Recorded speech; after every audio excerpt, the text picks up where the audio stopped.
పురటాల టైంలో ఉండే గసగసాల కర్రీ ఎలా ప్రిపేర్ చేయాలో చూసేద్దాం. హాయ్ హలో అండి, నేను మీ లిఖితాని. Welcome back to Likhitha vlogs. సరే ప్రాసెస్లోకి అయితే వెళ్ళిపోదాం. పురటాలకి ఎక్కువగా గసగసాల కూర అనేది వండుతుంటారు. చాలామందికి ఇది సరిగ్గా రాదు. ఎలా చేయాలి వీడియోని అయితే స్కిప్ చేయకుండా చూసేయండి. అందుకన్నా ముందుగా నా ఛానల్ కొత్తగా చూస్తున్న వాళ్ళు ఎవరైనా ఉంటే లైక్ చేయండి, సబ్స్క్రైబ్ చేయండి, పక్కన బెల్ ఐకాన్ని క్లిక్ చేయండి. డెలివరీ అయిన వాళ్ళకి ఏ విధంగా వంటలు వండాలని కంగారు పడుతూ ఉంటారు.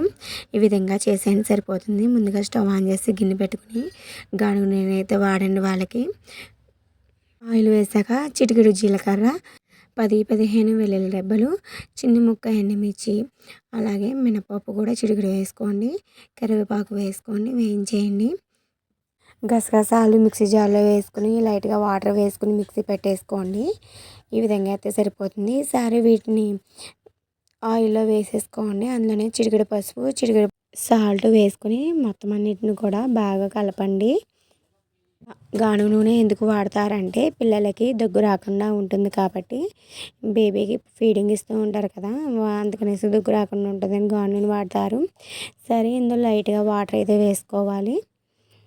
ఒకసారి మొత్తం అంతా కలిపేసుకుని మూత పెట్టేసుకోండి. మూత అనేది పెట్టడం వల్ల మనకి చక్కగా దగ్గరికి ఉడుకుతుంది.